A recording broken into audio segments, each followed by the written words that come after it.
In the winter of 332 BC, the city of Tyre defied Alexander the Great. They had the perfect defense, an island fortress surrounded by the sea and protected by the most feared navy in the world.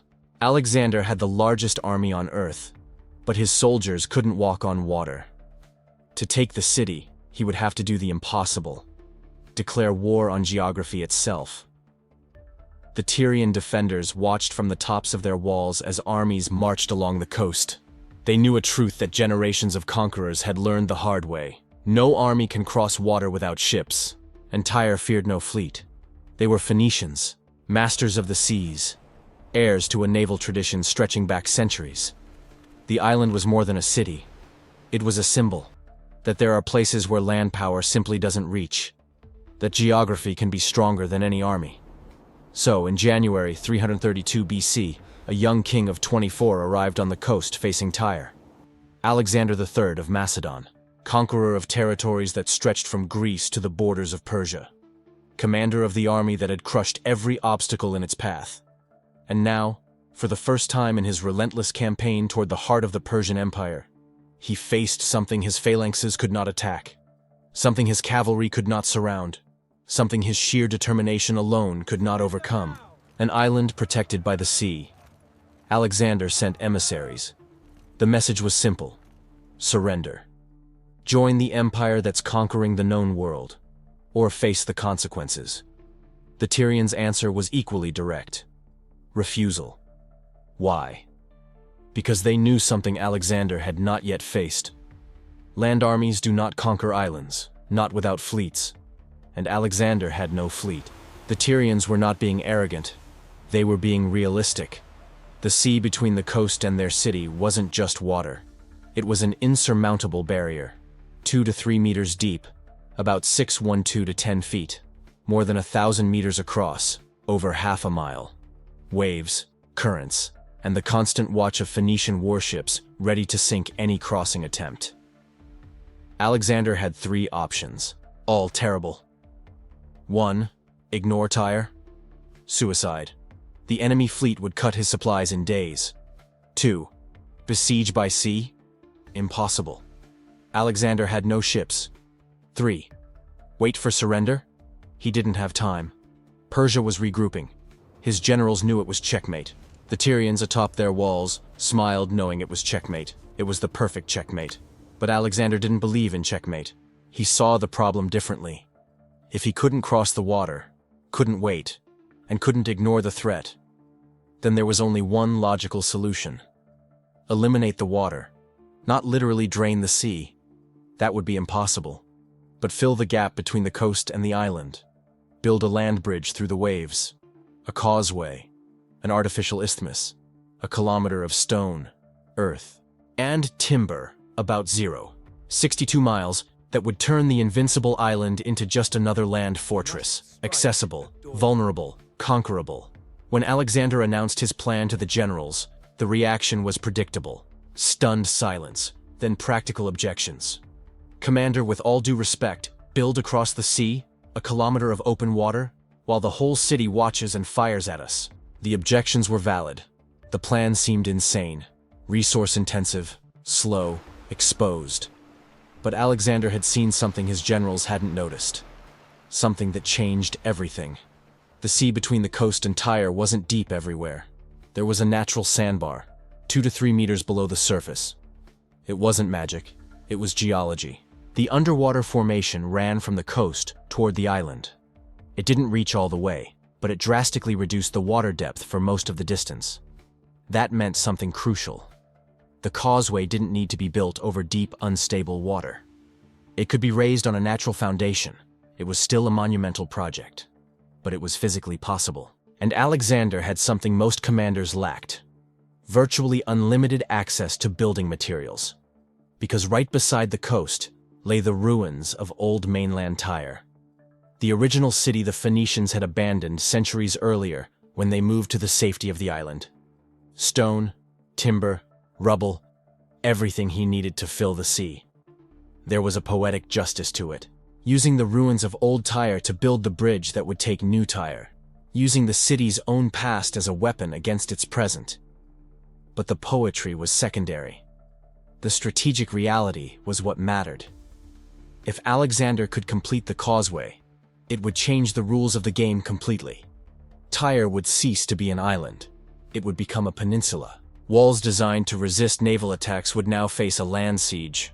Macedonian siege towers could roll up to the gates, rams could batter the walls, and the Tyrians' naval advantage would become irrelevant. But there was an obvious problem. Building takes time, and time meant exposure. As Macedonian workers hauled stones and dumped earth, they would be completely vulnerable. Tyrian ships could sail around the construction, firing arrows and projectiles. They could land small forces to disrupt the work. They could set equipment on fire. They could kill the builders. And even if Alexander managed to protect his men, the plain fact was undeniable. It would take months, months of brutal labor, months of slow progress, months in which his soldiers, used to quick and decisive victories, would see their momentum fade as they lugged stones under the blazing Mediterranean sun. What if it failed? If the tyrants managed to destroy the causeway before it was finished? Months wasted, resources exhausted, an army demoralized, and the living proof that Alexander, the invincible, had finally met an obstacle he could not overcome. The risks were immense, but the alternative was worse. Because retreating would mean admitting there were places he could not go, battles he could not win, and that would destroy something far more important than a campaign timetable. It would destroy the aura of inevitability that made him fearsome, the belief that resisting Alexander was pointless, that his victories were certain, that defying him was choosing defeat. So, in January 332 BCE, Alexander made his decision. He would build the causeway.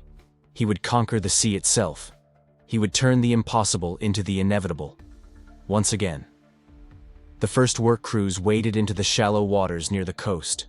They began hauling stones from the ruins of old Tyre. Limestone blocks that once formed temples and houses were now becoming the foundation of an engineering feat no one had dared attempt before. The causeway would be roughly 200 feet wide, not some narrow footbridge.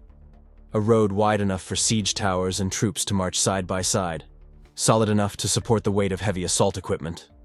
From their walls, the Tyrians watched. At first, with bemused contempt. They think they can build across the sea? Go on then. Waste your time and effort while we stay safe behind our walls. But as days stretched into weeks, the amusement gave way to something else. Dread. Because the causeway was growing. Meter by meter, stone by stone. Slowly, but inexorably. And Alexander wasn't just building blindly, he was protecting every inch of it. On both edges of the growing causeway, defensive towers rose up. Wooden structures bristling with catapults and archers. Mobile fortifications that crept forward with the construction. When Tyrian ships came to harass the workers, the towers met them with covering fire. Stone projectiles launched from catapults. Volleys of arrows driving the ships back. It wasn't perfect. Men still fell. Equipment was still lost. But it was enough to keep the work moving forward. The Tyrians soon realized something troubling. Alexander wasn't bluffing. He was actually going through with this. 100 meters from shore, then 200, then 300. The causeway wound through the shallow waters, following the natural sandbank, creeping closer to the island by the day. Halfway there, reality set in. Both sides now understood what hung in the balance. If the causeway reached the walls, Tyre would fall. The geography that had protected them for centuries would become worthless. Building a bridge across the sea is one thing. Doing it whilst an entire city fights to stop you? That's where it gets difficult. And the Tyrians weren't going to sit passively whilst Alexander walked through their gates. They devised a counter-strategy. One that nearly succeeded, brilliant in its simplicity. Harass the workers, bombard them from the sea, torch their towers, sabotage their materials. Make each meter of progress so costly, so brutal, so grinding that Alexander would lose patience and give up. After all, he had an entire Persian empire waiting to be conquered. He couldn't simply stand here for months on end building a bridge. But Alexander wasn't building just a bridge. He was building a statement. The early weeks proved brutal. Workers waded in the shallow coastal waters, hefting huge stones from the ruins of the old mainland city. The Tyrians had abandoned this original settlement centuries before when they'd moved to the island. They'd left behind a necropolis of stone. Shattered walls, toppled temples, derelict buildings. Alexander ordered every last piece demolished. Every stone would feed the causeway. Every beam of timber. Every relic of that dead civilization would be recycled to reach its living successor. There was a poetry to it. The ruins of Tyre would become the path to Tyre's fall. But poetry doesn't protect men from arrows. The Tyrians watched from behind their walls. They saw the Macedonian workers exposed, defenseless, wading through the shallows with heavy stones on their backs. Easy prey. So they sent their ships. Light, swift vessels crewed by archers and slingers. They'd dart in, unleash a barrage of fire, then retreat before Alexander's men could retaliate. Arrows pelted down on the workers. Slingshot stones cracked skulls. Men tumbled into the water, dragged down by the very stones meant to build their path. Progress crawled to a halt. That's when Alexander revealed why he was far more than just a brilliant military mind. He was a pragmatic engineer. He ordered construction of 2 towers, not on the beach, on the causeway itself. Mobile defensive structures built onto the advancing edge. Timber framework reinforced with hides, armed with catapults inside. Archers, slingers. Any ship approaching now faced withering fire from above. These towers transformed into floating bastions, edging forward as the causeway grew. The Tyrian attacks lessened. Not stopped, lessened. The causeway advanced. 100 meters, roughly 330 feet. 200, roughly 660 feet. 300, roughly 990 feet. Brutal work. Picture it. Dumping stones into water about 10 feet deep every single day, beneath the relentless Mediterranean sun, aware that at any second an arrow could pierce your neck. Hauling timber through submerged mud, your legs sinking into the soft seabed, your spine screaming under the strain. Now imagine doing that for months on end. That's what it cost. Month 1, month 2, month 3, month 4. January dissolved into February. February into March. The causeway crept across the submerged sandbank, meter by meter, challenging the sea itself. The Tyrians, meanwhile, weren't fools. They could see the causeway approaching day by day. With each passing week, the danger became more tangible. They grasped something critical.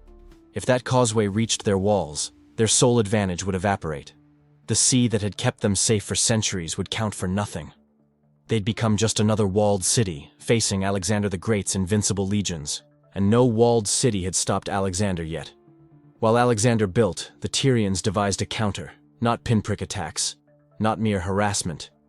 They needed something catastrophic, something that would incinerate the towers, something that would shatter morale entirely.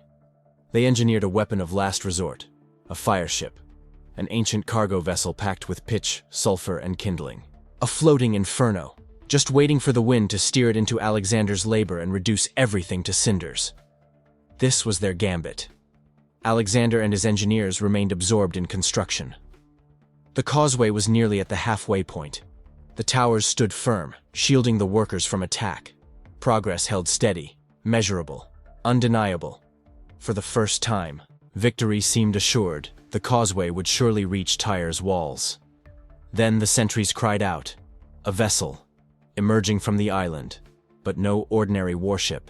Something larger. Erratic movement. And then they spotted it. Fire, engulfing the deck. Black smoke boiling skyward. The fireship blazed bright, steaming straight toward them. The men on the towers grasped the situation instantly. No time to escape. Nowhere to run. The causeway behind them swarmed with construction crews. The water beyond was too deep for wading, and the burning ship bore down rapidly. Catapult stones and arrows were useless against the inferno closing in. The collision was devastating. Pitch and sulfur detonated, drenching the defensive towers in flaming liquid. Months of engineering, perspiration, and sacrifice transformed into smoke and ash in minutes. Alexander watched from the beach. His causeway was destroyed. The Tyrians atop their walls roared, cheering, triumphant. They had demonstrated the crucial truth. The causeway could be annihilated. Alexander could be defeated. It was the moment closest to defeat for Alexander, but surrender was foreign to Alexander's nature. Even as flames still licked at the wreckage, even whilst his men fished charred bodies from the water, Alexander was already thinking ahead. The fireship had worked because the causeway represented a single point of vulnerability. Tyre could concentrate all their defenses in one spot. Each meter Alexander progressed meant the Tyrians could marshal their defenders more effectively at that single choke point. But what if the causeway wasn't the only threat? In that moment, Alexander ceased thinking like a commander and began thinking like an emperor. If he couldn't overcome the sea with land, he would overcome it with fleets. Before the smoke had cleared, messengers rode to every city under his control. Sidon, Byblos, Cyprus. The demand was straightforward. Surrender your entire fleet, now. The causeway had been inspired, but it carried a fatal weakness. It was a single vector of attack, concentrated, predictable. The Tyrians knew exactly which direction the threat came from. What if Alexander struck from all directions at once? What if the causeway was merely the feint, the hammer, and the anvil? A fleet large enough to encircle the entire island, attacking from the water whilst the causeway bore down from the land. The Tyrians had gambled everything on the assumption that Alexander would assail them by land. They ignited the fireship and believed themselves victorious. But they'd only forced Alexander to rethink his strategy entirely. The causeway would rise again. The towers would be rebuilt.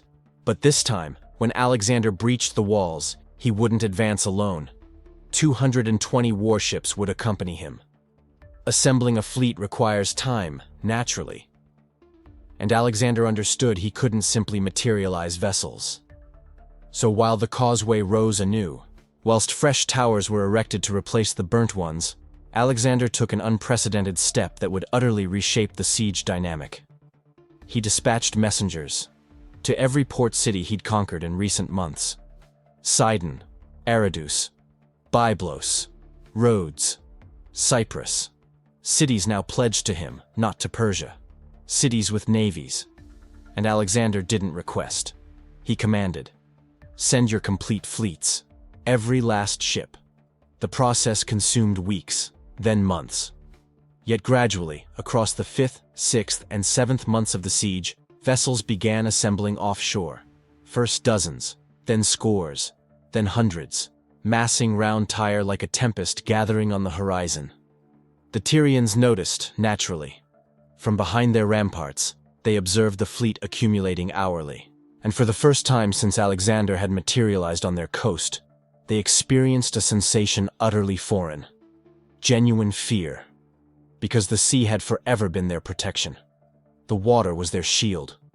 Yet now, observing 220 vessels amassed in the waters encircling their island, they grasped something awful. The water belonged to them no longer. Alexander hadn't merely constructed a causeway. He'd converted Tyre's greatest strength into its deadliest vulnerability. The Tyrians possessed a navy, but Alexander now commanded an even larger allied fleet. And crucially, unlike the defenders imprisoned within their walls, Alexander could assault from any bearing he chose. The causeway was never the true plan. It was camouflage. Whilst the Tyrians poured every defensive resource into that narrow causeway approaching their gates, their catapults, their bowmen, their elite soldiers concentrated at that singular choke point, Alexander orchestrated something far more lethal. A coordinated pincer movement. The causeway would assault from the land. Siege towers would roll forward, mounting battering rams and troops. Simultaneously from the sea, 220 warships would strike the water-facing walls. The ramparts the Tyrians had lightly garrisoned. Why mount a sea defense when you dominated the waters? Except they didn't anymore. On the 29th of July, 332 BC, after 7 months of relentless labor, after the fireship attack, after reconstruction, after assembling a war fleet, Alexander was finally prepared. Dawn broke clear. The sea was tranquil. And for the first time during the siege, the Tyrians encountered a predicament they hadn't anticipated. Insufficient defenders to hold both fronts. The causeway surged forward first. Siege towers advanced, catapults thundering, archers providing covering fire. Defenders sprinted to the landward rampart. Catapults roared in response. Arrows filled the sky. It matched precisely what the Tyrians anticipated, the assault pattern they'd repelled repeatedly. Then the naval assault commenced. 220 warships, moving in perfect formation, smashed into the water-facing walls. Ramming beams pulverized the stonework. Scaling ladders rose. Soldiers swarmed upward. The Tyrians suddenly comprehended their catastrophic error. They'd wagered their entire defense on one assumption. Alexander would assault only by land. But he wasn't. He was attacking from every direction simultaneously. The causeway functioned as the hammer. The fleet served as the anvil. Tyre found itself caught between them. Defenders scattered frantically, attempting to seal breaches, rushing to reinforce ramparts, straining to hold two separate perimeters. But manpower proved insufficient. Arrows ran short. Time evaporated. The water-facing rampart crumbled first. Macedonian troops poured over the shattered stonework, securing a beachhead. More arrived. Then more again. Within minutes, countless Alexander's soldiers flooded into the city. Once the rampart fractured, once defenses fragmented, there was no prospect of containment. The causeway breached the landward walls moments later. Siege towers disgorged their troops. Battering rams demolished the gates. And abruptly, after 7 grueling months, after engineering a stone bridge through the sea, after enduring the fireship conflagration, after marshalling a fleet from subject territories, Alexander stood within Tyre's streets. Tyre was lost. This island citadel that had endured for centuries. The metropolis convinced that sea walls rendered it unconquerable. The ultimate Persian bastion in the Mediterranean. It fell. Not because Alexander outnumbered them. Not because his equipment proved superior. But because he reimagined the problem entirely. When confronted by a seemingly insurmountable barrier, he declined to accept it. He rewrote the rules. In doing this, he didn't merely conquer one city. He altered the very landscape. That causeway Alexander constructed, that span of roughly 6 miles, 1 kilometers, stretching across the seabed, it never vanished after battle ceased. It persisted. Over subsequent centuries, sediment accumulated around it. Sand layers built up. The earth compressed. Gradually, over the generations that followed, that causeway transformed into something permanent. Today, 2 millennia later, if you venture to Tyre in modern Lebanon, you encounter no island. Instead, a peninsula greets you. A ribbon of land connecting the historic island to the coast. The identical landmass Alexander constructed in 332 BC. The causeway endures there still. Not as weathered ruins, not as a monument, but as bedrock. As tangible evidence that when someone declared to Alexander that the sea presented an impassable barrier, he recognized it as merely water awaiting relocation. This represents what transpires when you reject impossibility. When you examine a fortified island and perceive not an unconquerable obstacle, but a technical problem awaiting solution. Island rulers believed isolation guaranteed safety. Centuries confirmed them correct, until one individual concluded the sea wasn't protection, it was merely water, and water moves. Alexander transcended mere military conquest. He remapped the world. Presently, Tyre comprises no island. It's a peninsula. The causeway persists beneath centuries of accumulated sand, demonstrating that the earth itself yields to human determination. What was the greatest military strategy in history? Comment below. And subscribe for more stories of impossible battles.